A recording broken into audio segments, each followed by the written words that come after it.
el tema es muy, digamos, profundo, pero a la misma vez es un tema pícoro. No hay problema ninguno. No hay que tener miedo.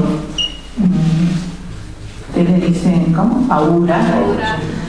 Porque hay un pueblo educado, un pueblo con un nivel cultural importante. Según José Martí, nuestro José Martí, él decía, para que un pueblo sea realmente libre, tiene que ser un pueblo culto, para que nadie lo engañe, para que nadie lo manipule, para que nadie lo utilice. Y eso es lo que ha hecho la Revolución Cubana desde los primeros momentos, elevar el nivel cultural del pueblo, de manera tal que podamos discutir las cosas que estamos viviendo, que podamos analizar esa situación y tener, por supuesto, voz para emitir nuestra decisión. En los últimos años, Cuba, que vive en este planeta, porque no vivimos en otro, hemos sufrido una crisis económica brutal, como también la están sufriendo ustedes, ¿verdad? Como estamos en el planeta, tenemos que vivir con todas estas dificultades, pero además somos un país bloqueado económicamente por el gobierno de Estados Unidos. Voy a ponerles un ejemplo de qué es el bloqueo. Hace algunos años, cuando desaparece el campo socialista europeo, Unión Soviética, RDA, etcétera, etcétera, nosotros vinimos a Italia, precisamente a Italia, a hablar con los dueños en ese momento de la Ferrari, que se había unido con sí, pero también la Fiat.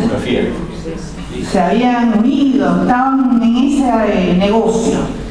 Y vinimos a buscar la posibilidad de comprar los motores de los camiones, porque los motores que teníamos en Cuba y que tenemos en Cuba son soviéticos, por tanto consumen mucho petróleo. Y veníamos a la Fiat y a la Ferrari a ver si podíamos comprar esos motores que eran más económicos. Cuando estábamos en esa negociación, llegó una letra en perfecto italiano al dueño de la Ferrari, donde le decía: si usted mantiene relaciones comerciales con Cuba, ni usted ni su familia podrán volver a pisar territorio nacional de Estados Unidos de Norteamérica. Si usted, punto seguido, mantiene relaciones económicas con Cuba, ninguno de sus productos será comprado en el mercado de Estados Unidos de Norteamérica. ¿Qué creen que pasó? Nos quedamos sin los motores de la Ferrari. Ese es el bloqueo. Sí, va tocando cada uno de los renglones económicos para tratar de ahogar, de aplastar a un pueblo. Si solamente el bloqueo tocara las cuestiones económicas, no sería tan doloroso, pero toca también alimento y medicamento. Me pongo un ejemplo sencillo. Tengo una niña, una paciente ustedes saben que yo soy médico, que ha sido operada 10 veces con 11 años de edad. Fíjense, 10 operaciones con 11 años de edad, porque ella tiene una hidrocefalia, ¿verdad? Y el catéter que nosotros podemos conseguir es de muy mala calidad. Con la humedad relativa de Cuba y el calor se obstruye continuamente el catéter. Hay que volver a operar a la niña, sacarle el catéter, limpiarlo, volvérselo a colocar. Porque no podemos comprar el mejor catéter, no porque no tengamos el dinero. Fíjense que de por sí esos catéteres pueden costar hasta 10.000 euros. Pero podemos tener el dinero para comprarlo, pero nadie lo oferta. Nadie. Porque esos catéteres son de una patente de Estados Unidos de Norteamérica. Si alguien osa tener el valor de vendernos directamente ese catéter, Estados Unidos puede sancionar a esa empresa entre 5 a 10 millones de dólares o impedir que los productos de esa empresa se vendan en el mercado de Estados Unidos.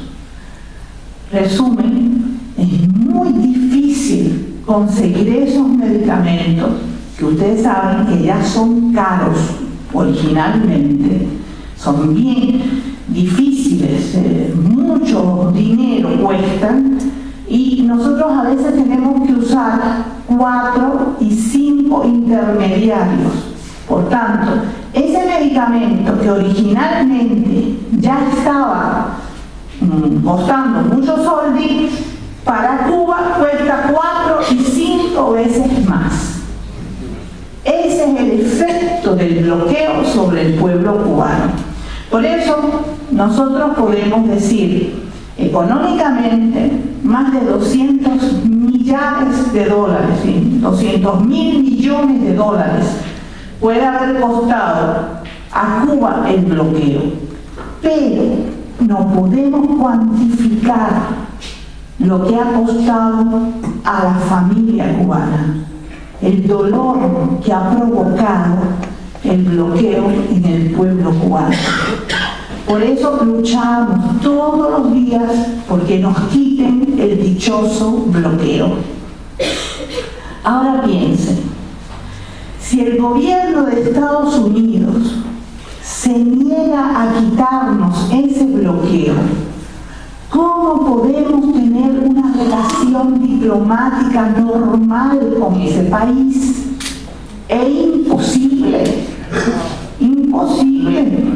Se han abierto las embajadas diplomáticas en La Habana y en Washington.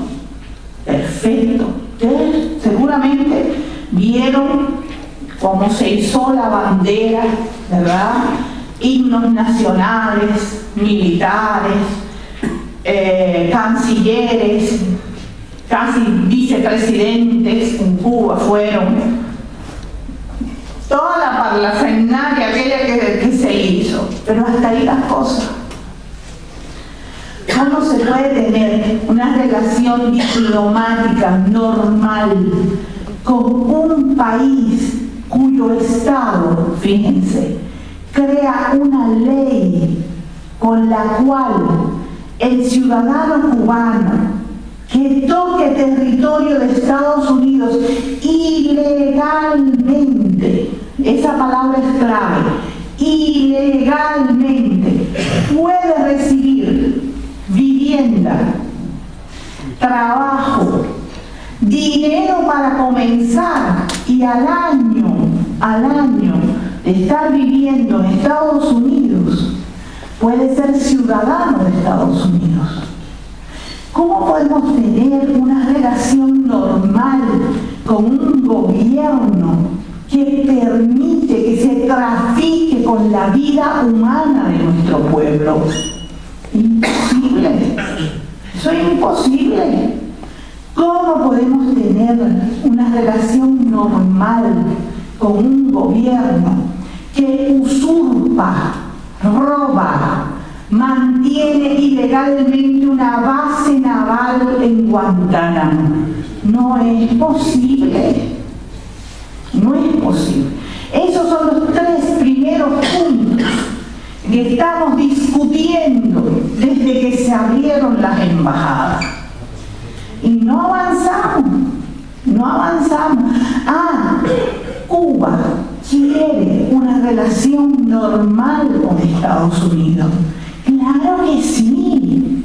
Queremos una relación normal, pero esa relación tiene que estar basada en el respeto mutuo y en igualdad de condiciones.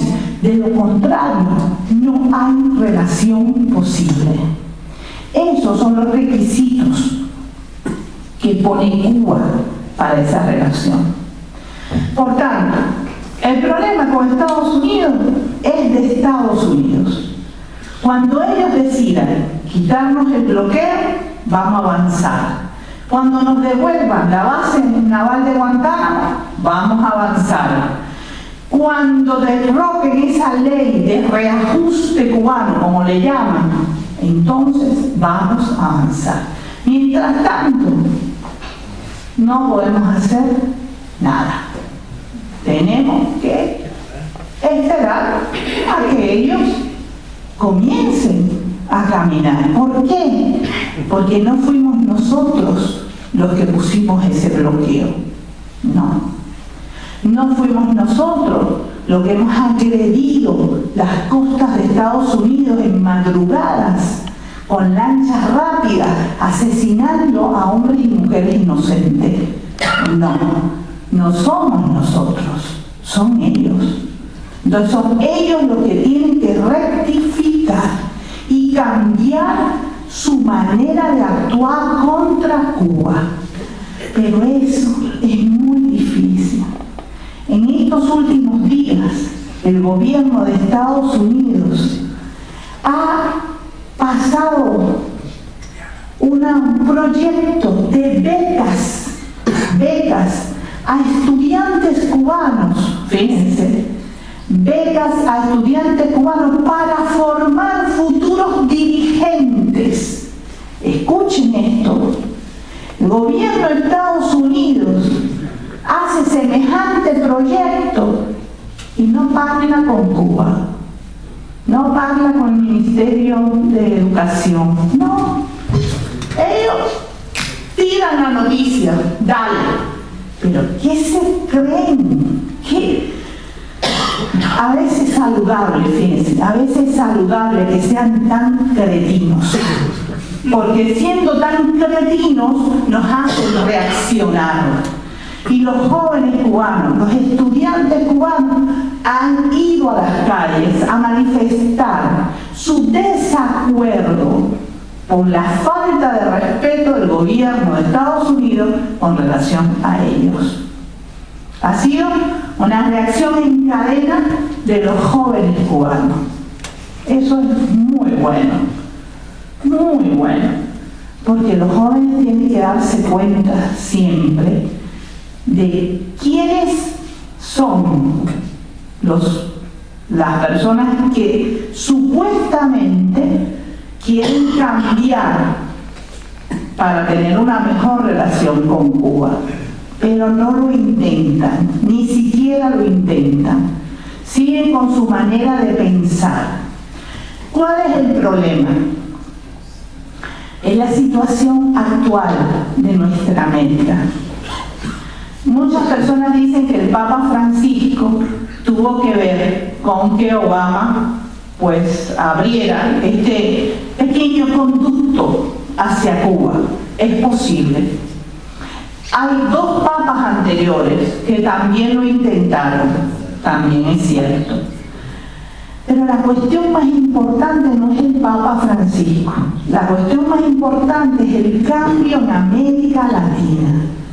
Por primera vez, la OEA, Organización de Estados Americanos, en esa organización los países latinoamericanos dijeron: O Cuba viene a la próxima reunión o no hay reunión. Por primera vez en la historia de la OEA. Pero además tenemos, como ella decía, el ALBA, la alternativa bolivariana para nuestra América. Y eso ha buscado y ha creado una unión real entre varios países latinoamericanos. Importante, porque solamente en la unión está la fuerza. Solamente si nos unimos como pueblo podemos cambiar la realidad. El ALBA es el inicio del sueño de Bolívar, del sueño de Martí, del sueño de Che Guevara. La unificación, la unidad de nuestro continente para poder cambiar la realidad. Nos falta mucho, Esto es solo el inicio, el comienzo. Falta mucho todavía, porque tenemos muchos problemas en nuestros pueblos de penetración y de cultura capitalista. Son todos los días, fíjense, ustedes lo sufren también, todos los días la televisión, ¿verdad?, va diciendo que deben vestir, qué ropa se tienen que comprar, qué comida hay que comprar, qué auto hay que conducir. Todos los días la televisión está dando información de cómo ustedes tienen que vivir. Y mucha gente lo cree. Mucha gente piensa que eso es lo correcto. Entonces, es difícil romper con toda esa cultura mediática que además intenta, porque no siempre lo logra, que las personas vivan de espaldas a la realidad. Pongamos un ejemplo sencillo que a mí me encanta utilizar. Si yo pregunto, ¿dónde está el mejor café del mundo? ¿Qué me dicen? Brasil, por ahí, Colombia, puede ser, ¿verdad? Sin embargo, el que está catalogado como mejor café del mundo es el italiano. Y ningún italiano trabaja en el café, no conoce ni cómo son a veces las matas de café. Pero aquí se hace quizás el mejor tostado y la mejor mezcla. Pero el café viene de Colombia, de Brasil, de Ecuador, de Guatemala, de Etiopía, del Congo. ¿Y qué me dicen del chocolate? Podemos poner a discutir a los belgas, a los suizos, a la gente de Torino, que dicen que es el mejor chocolate del mundo, ¿verdad? Y nunca han exprimido un cacao, nunca le han sacado la grasa al cacao, no saben ni siquiera a veces cómo es la forma del cacao. ¿En dónde viene el chocolate? ¿Viene de nosotros? De aquella parte, de la otra parte del mundo. Pero si ustedes se ponen a pensar un poquito en la historia de la humanidad, se van a dar cuenta que en el siglo XV, siglo XVI, América Latina les quitó a ustedes el hambre, fome, o fame, porque en portugués es fome. La fame se la quitaron. ¿Por qué? Por la papa. La papa vino de América del Sur, la patata viene de América del Sur, así que nos deben hasta la vida, nos deben.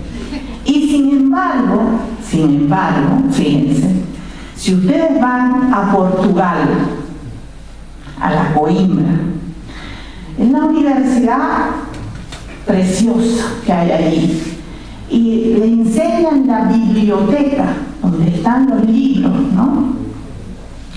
La señora les va a explicar que en esa biblioteca no se necesita ningún antiséptico, nada para proteger los libros que tienen cientos de años.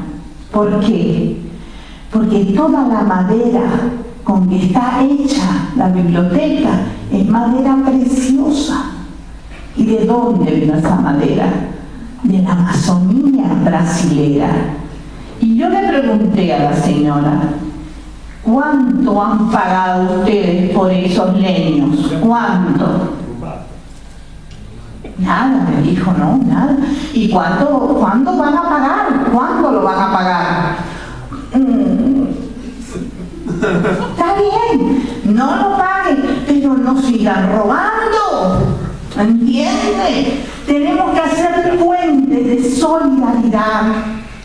Hay una palabra muy importante que nosotros le mencionamos a los gringos todo el tiempo, pero ellos están un poquito sordos, y es respeto. Respeto. Tienen que aprender a respetar otras culturas. Si en América Latina hay indígenas que todavía hablan su lengua original, ¿qué significa eso? Durante más de 500 años de explotación no perdieron su identidad.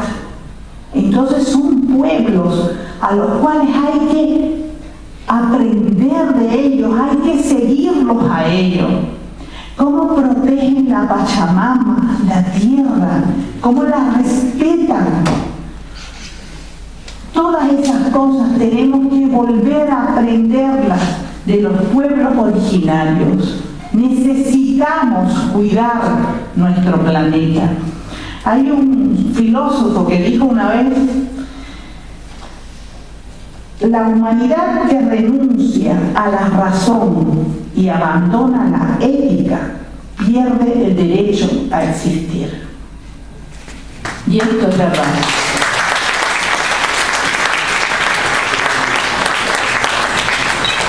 Entonces, fíjense, nosotros en Cuba tenemos muchas cosas que aprender todavía. Tenemos muchas cosas que resolver.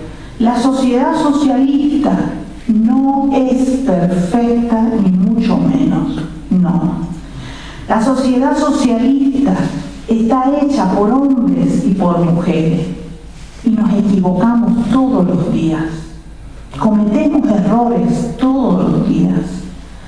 Pero solamente nosotros como pueblo podemos resolver esos errores, podemos aprender de esos errores para desarrollar y perfeccionar nuestra sociedad. Nunca será perfecta, nunca, pero intentamos que sea cada día más justa y mucho mejor para el ser humano. ¿Saben cuál es el ejemplo que pongo para que se den cuenta que hay una sociedad diferente? Es la formación de valores en la nueva generación. ¿Cuántos médicos hay de Cuba en países del mundo? ¿Cuántos? La mayoría son jóvenes, muy jóvenes.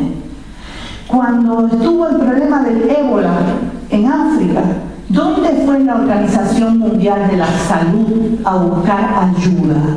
¿Dónde? Cuba. ¿Y por qué? ¿Por qué?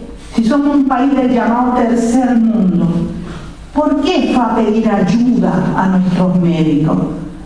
Porque hemos demostrado que sí podemos trabajar por el ser humano con respeto y por solidaridad, que son palabras muy hermosas, pero que a veces se pierden en la vida cotidiana.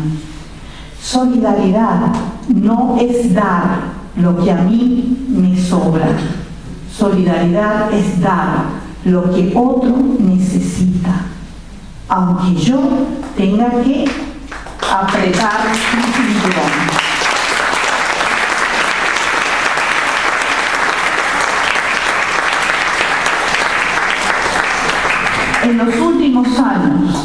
como le decía, esta crisis económica brutal que estamos viviendo hizo que el Estado cubano se diera cuenta que había alrededor de 500.000 personas, 500.000 personas que no estaban produciendo y a los cuales el Estado cubano le daba un salario. Ningún Estado en el mundo puede darse ese lujo en una crisis económica brutal, no puede. Pero en una sociedad socialista, ¿cómo tú puedes dejar 500.000 personas sin trabajo? ¿Cómo? Tampoco es posible. ¿Qué hacer? Bueno, lo que se creó en ese momento fue la posibilidad de dar quizás un inicio de ayuda y permitir que estas personas pudieran comenzar a trabajar por cuenta propia. Eso es un dolor de cabeza. ¿Por qué razón? Había que hacer algo para darle una solución a estas personas que quedaban sin trabajo. Eso es real. Pero quizás podríamos haber pensado más en las cooperativas, que se parece más a nuestra sociedad. Pero bueno, no lo pensamos en ese momento. Metimos el delicado pie quizás. Es posible que nos hemos equivocado en eso. Bien. Hay que resolver la situación. ¿Por qué? Porque según el viejo Carlos Marx, las personas piensan según viven. Empiezan a pensar, ¿verdad?, según están viviendo. Si yo vivo solamente para mejorar mi estatus económico, puede que se me olvide que yo vivo en una sociedad socialista, que es diferente. Es posible. Entonces, esto es uno de los problemas que estamos enfrentando hoy en la actualidad en Cuba. Fíjense si es así, que cuando el presidente Obama nos visitó, ¿con qué empresarios habló? Ningún empresario de empresas socialistas, que tenemos unos cuantos en Cuba, no, con ninguno de ellos el señor presidente se reunió. Se reunió con los empresarios privados. Es decir, que Estados Unidos de Norteamérica, a pesar de ser cretinoide muchas veces, tiene también su inteligencia, ¿verdad? Y empezó a trabajar ese sector.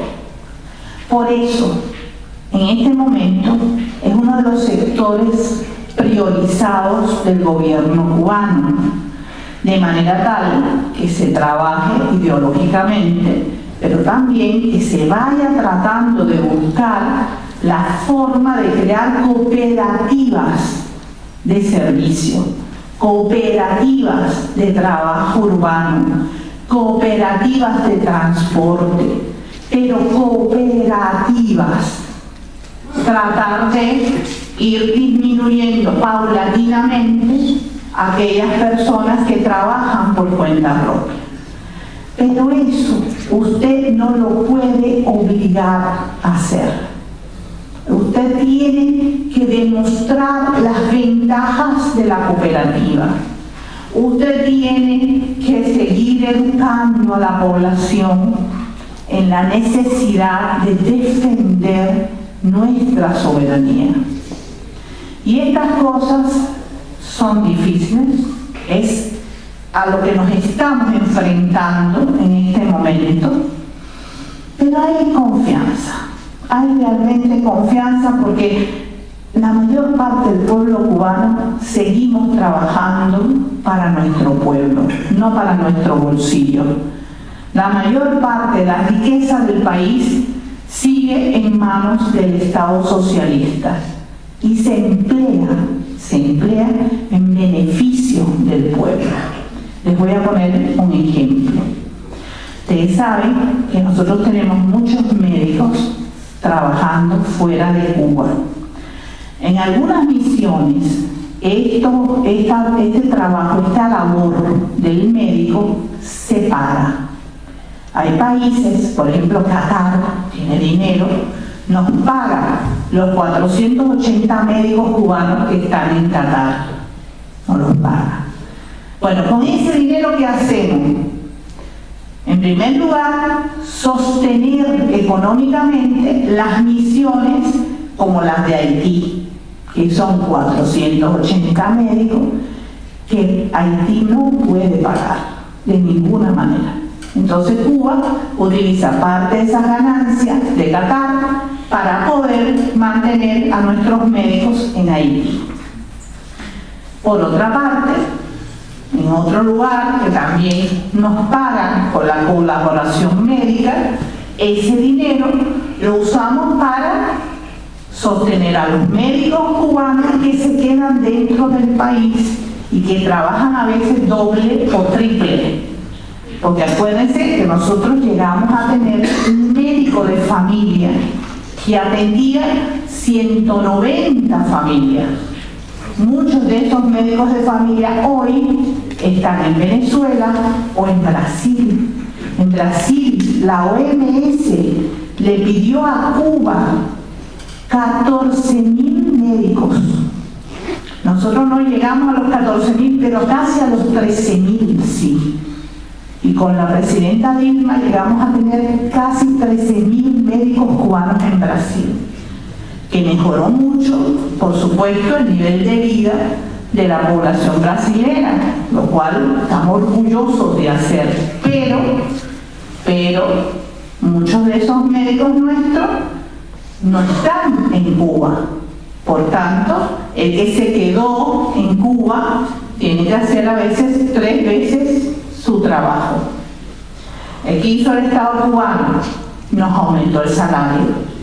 Somos los únicos trabajadores estatales al cual el Estado pudo subirle el salario en los últimos años.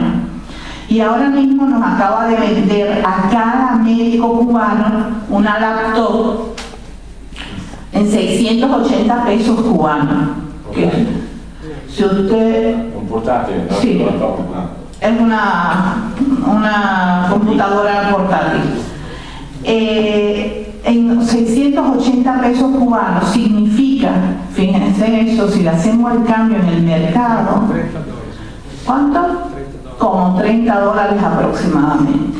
Y tiene un disco duro de 500 gigas y tiene... ¿Cuántas gigas RAM? Bueno, un montón también. Está buenísima, la verdad que está buenísima, ya yo me la compré. Pero... Ajá.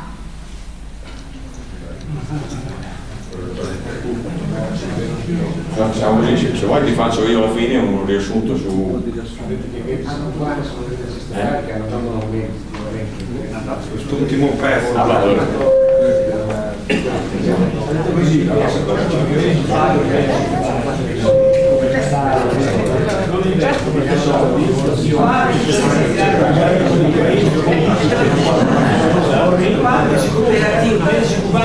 Sono investimenti del rapporto alla popolazione, perché molti lavorano fuori, avendo un carico di lavoro maggiore, non più 100 pazienti, ma 1000 per esempio, hanno avuto degli aumenti di stipendio pubblici statali, hanno avuto delle facilitazioni nell'acquisto di computer, dei benefit vari, perché è un reinvestimento dei soldi che prendono da chi può pagare i medici. Allora, io comincerei dalla questione che capito dei 500.000 che praticamente scioravano, come dice in italiano. Esubero.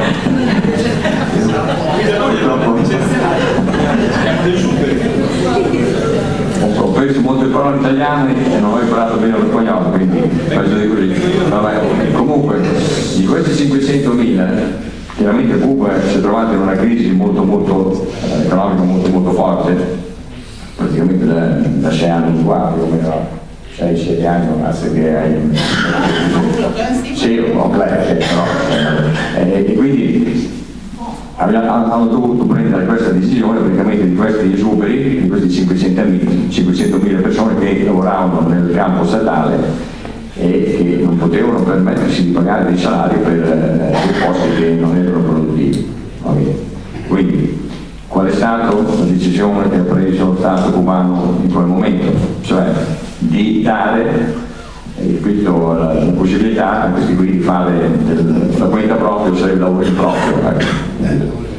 Quindi, perché chiaramente bisognava risolvere un problema, non è che poi lasciare 500.000 persone lì sulla strada senza stipendi, senza salario. Quindi, però dice lei, adesso praticamente si sta un po' rivedendo questa questione perché è sicuramente meglio indurre a fare delle cooperative e quindi si sta ritornando un po' indietro cercando di spiegare alla gente, di fare, diciamo così, di costruire un sistema cooperativistico che possa mantenere queste 500.000 persone dentro ai dei lavori che non sono più dello Stato ma che sono, diciamo così, nella sfera privata, fra virgolette.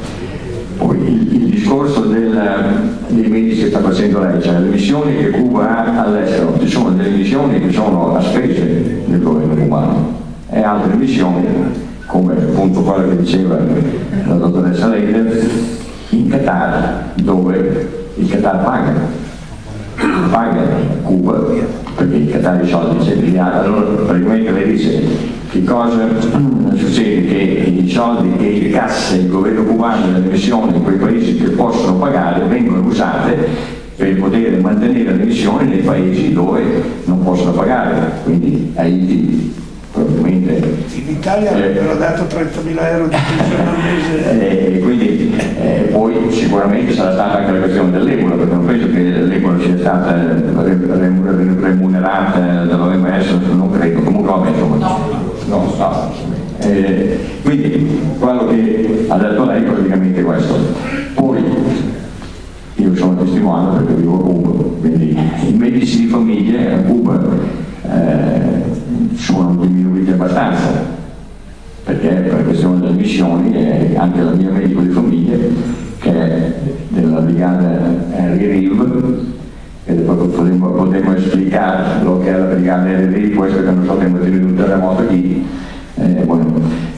quindi anche il mio medico di famiglia non c'è quasi mai, quindi devo andare ad un altro medico di famiglia quando si deve sobbarcare. Allora questo super lavoro che si è creato per i medici, diciamo così, che lavorano a Cuba sul territorio, il governo cubano lo ha remunerato aumentando lo stipendio. Gli unici che sono stati stipendi che sono stati aumentati negli ultimi anni sono stati quelli dei medici, e diceva la dottoressa Leder che gli è stata anche data la possibilità di comprare un portatile a 600 pesi cubani, quindi il valore più o meno di 30 euro, cosa che diceva la dottoressa Leder questo qui.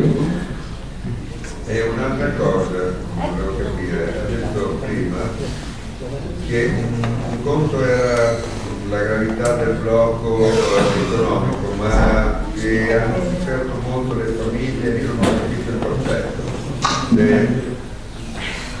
No, allora, cioè, quello che ha detto la dottoressa Guevara è quella che ha spiegato, diciamo così, le ricadute che ci sono nella fattispecie sulla famiglia cubana, no? Cioè, questo lo posso testimoniare anch'io, cioè tutti i giorni quando ti alzi la mattina tu ti scontri con un qualche cosa che ha a che vedere col bloqueo, o che c'è la luce che viene meno, bloqueo, o che c'è un qualche cosa, vai alla tienda, non c'è, perché sparisce, tanto per dire, la pasta, stai 15 giorni senza pasta, sparisce il dentifricio, o può sparire bloqueo.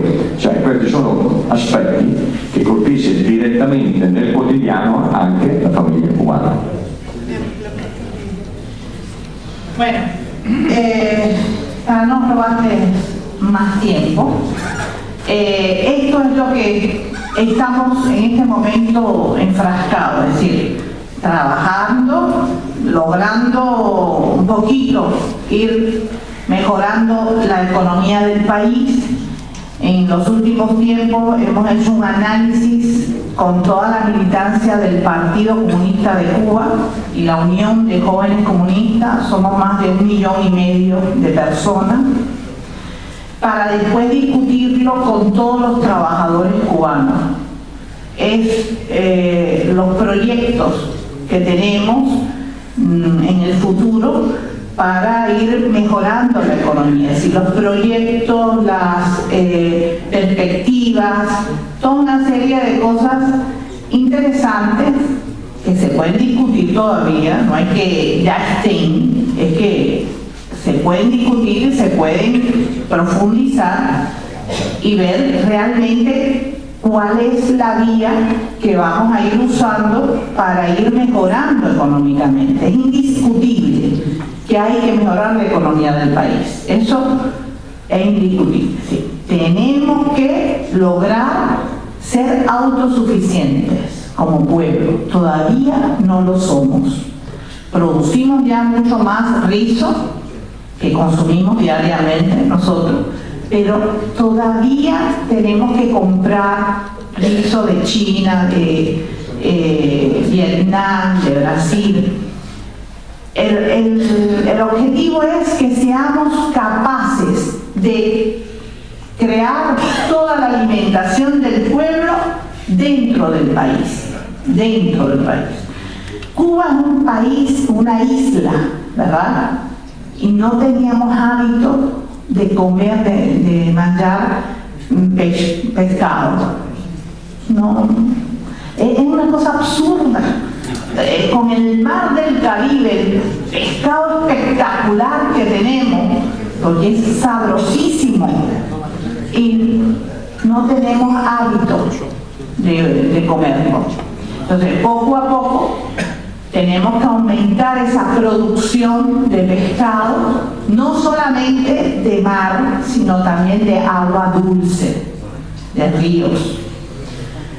Hay que mejorar el problema de la electricidad.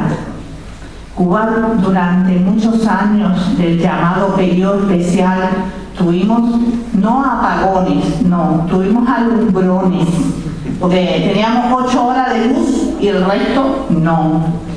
Piensen en un país del Caribe, el calor que hace, los mosquitos, los zancudos de este porte y sin ventiladorcito, es muy difícil, muy difícil. Estamos ya superando toda esa etapa.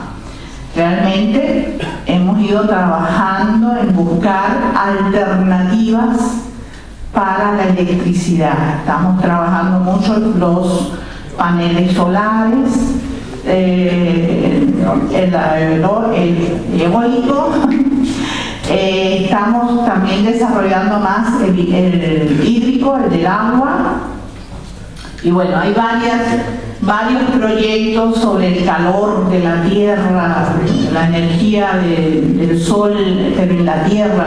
Hay varias cosas importantes que estamos viendo cómo comenzar a desarrollar. Tenemos mucho problema en la vivienda todavía. La casa. Hay de la casa. Hay casas todavía en muy malas condiciones.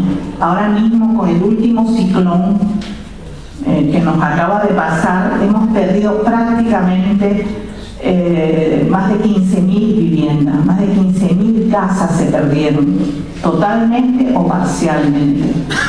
3 pequeñas ciudades, municipios quedaron devastados por el ciclón: Baracoa, Maicí y otra pequeña ciudad.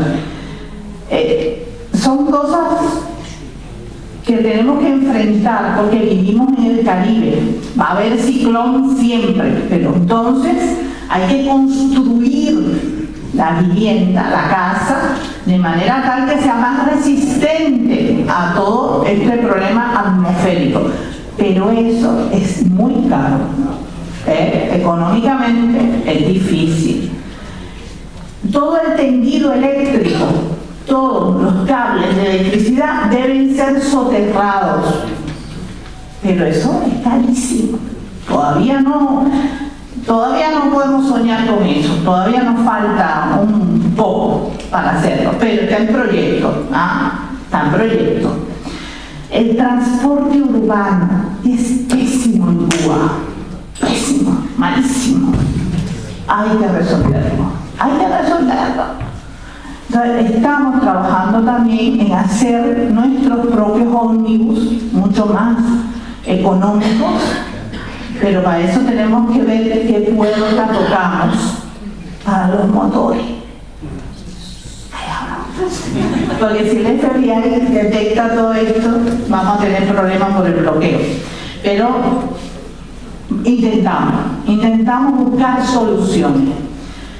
Venezuela ha sido para Cuba algo fantástico, porque a través de Venezuela hemos podido ir resolviendo muchos de esos problemas. En este momento es uno de los países con más conflictos internos.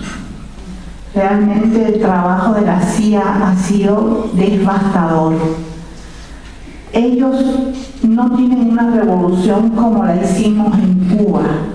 La revolución cubana permitió que todo lo que creamos dentro de la revolución sea formado con nuestros valores, con nuestra ideología.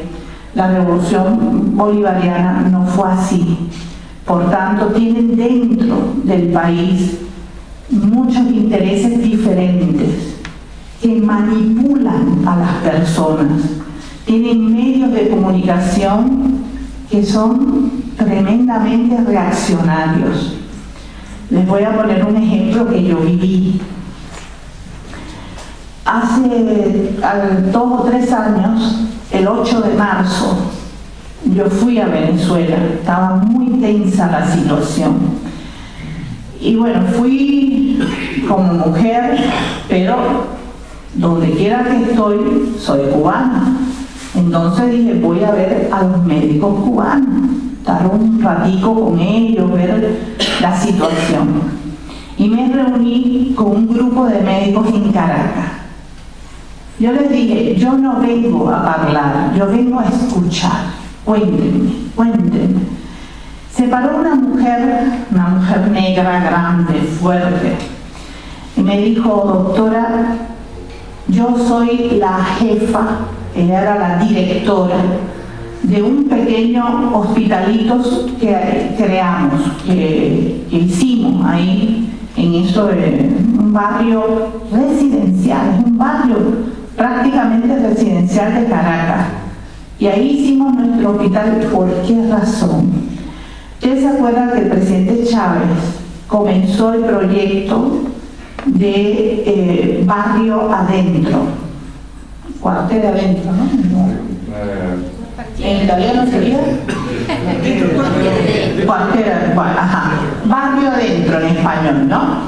Donde poníamos un médico cubano al servicio del pueblo, como el médico de familia nuestro, ¿verdad? ¿Qué pasó? Cuando este médico, este profesional cubano, diagnosticaba una patología como una apendicitis, ¿entienden? Bien. Lo mandaba de urgencia al hospital de Venezuela, al hospital. Bueno, como estaba diagnosticado por un médico cubano, no atendían al paciente, lo dejaban morir. Entonces Chávez comenzó Barrio Adentro 2, que consistía en hacer estos pequeños centros médicos de manera tal que por lo menos las urgencias podíamos resolverlas nosotros mismos y que el paciente no se nos muriera por algo tan simple como una apendicitis. Así comenzó Barrio Adentro 2 construyendo estos centros. ¿Qué pasó? Nosotros estamos obligados a ofrecer nuestros servicios gratuitamente, porque la medicina es un derecho del ser humano, no puede ser un negocio, no Eso no es posible, ¿no?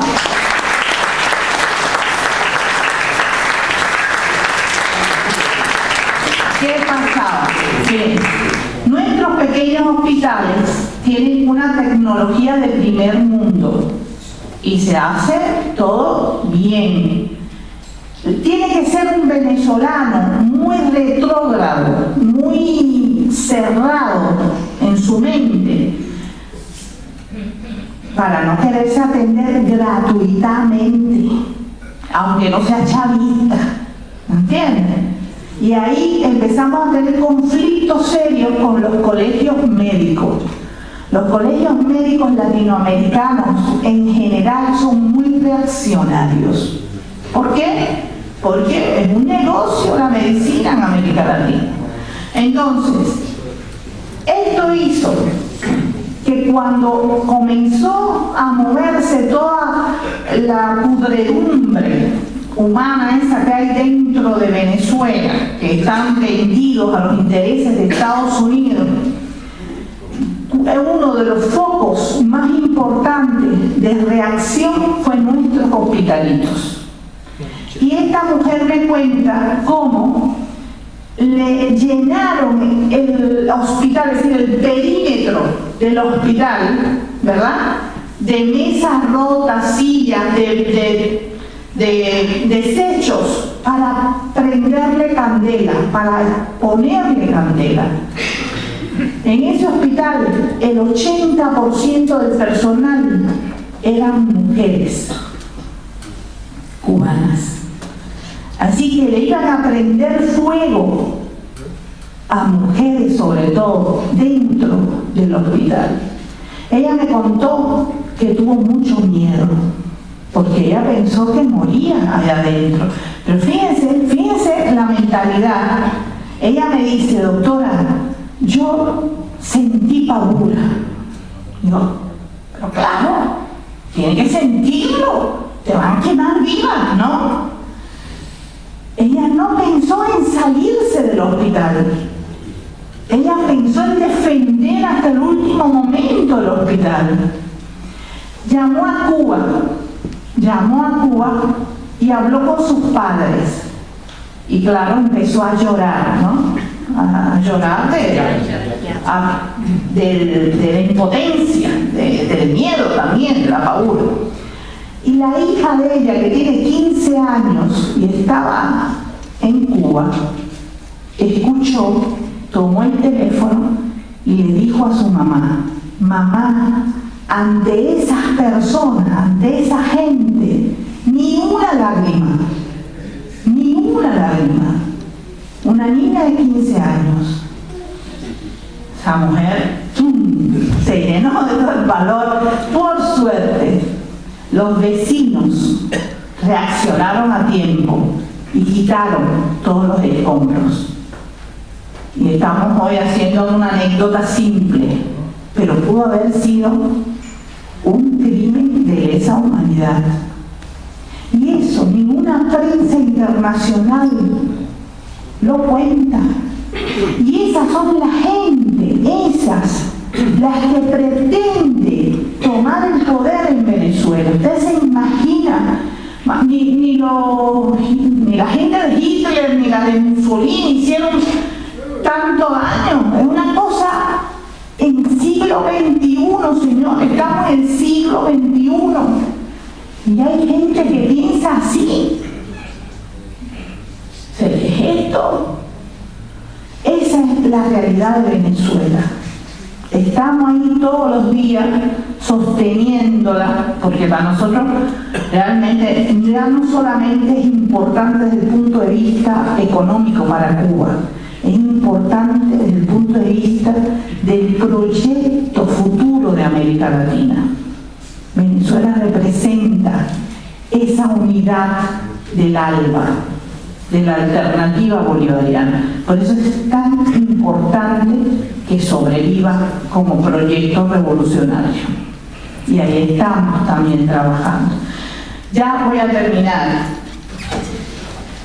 diciéndole algo que Hablé ahora en Bélgica en la fiesta manifesta, la fiesta del Partido de los Trabajadores belga. Dice, bueno, es posible luchar y es posible hacer realidad nuestras utopías de un mundo más justo, donde no existan las discriminaciones de género, raciales, religiosas, donde haya un Estado basado en la justicia social. Y para todo eso necesitamos conciencia de qué es lo que queremos y cómo llevarlo a la práctica. Es muy importante que la gente pueda palpar los cambios, sentir que son posibles. Por ejemplo, cuando hablamos de salud como un derecho y no como privilegio, y lo mostramos trabajando con los más necesitados, entonces somos creíbles, somos confiables. Es importante ganarnos el respeto de los que nos escuchan y por los que trabajamos. De lo contrario, no podríamos contar con su apoyo y entonces, ¿para qué existimos? Los hombres como especie tenemos que seguir soñando, tenemos que continuar buscando un mundo mejor, que no quede solo en palabras hermosas, sino que podamos ir mostrando poco a poco, pero sin retroceso. Para eso, compañeros, debemos olvidar nuestro ego individual y buscar la unidad de los necesitados, encontrando objetivos comunes, respetándonos como individuos. Podemos ser muy diferentes unos de otros, pero en general necesitamos las mismas cosas para vivir como personas. Necesitamos educación como un derecho y no un privilegio. Necesitamos atención médica al alcance de todos en cualquier lugar donde vivamos. Tenemos que hacer producir la tierra para alimentarnos, respetándola y cuidándola como la gran madre de todos nuestros pueblos, y no como un objeto vendible a transnacionales que ni siquiera la protegen. Tenemos que preservar nuestros bosques, porque solo así respiraremos. ¿Y cómo logramos todo esto? Uniéndonos, sin ver el color de nuestra piel, ni el género que portamos, ni el idioma que hablamos, ni la religión que profesamos. Solo tenemos que ser capaces de sentir el dolor de nuestra gente en cualquier rincón del mundo y levantar nuestras voces y nuestros brazos para protegerlo, para ayudarlo. Organicemos nuestra fuerza para sentir el poder que de nosotros emana. Eso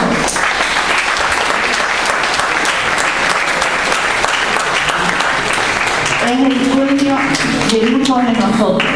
Entonces, no le podemos pedir a nadie que haga realidad nuestros sueños. Tenemos que ser nosotros mismos los que lo hagamos realidad. Vamos a trabajar.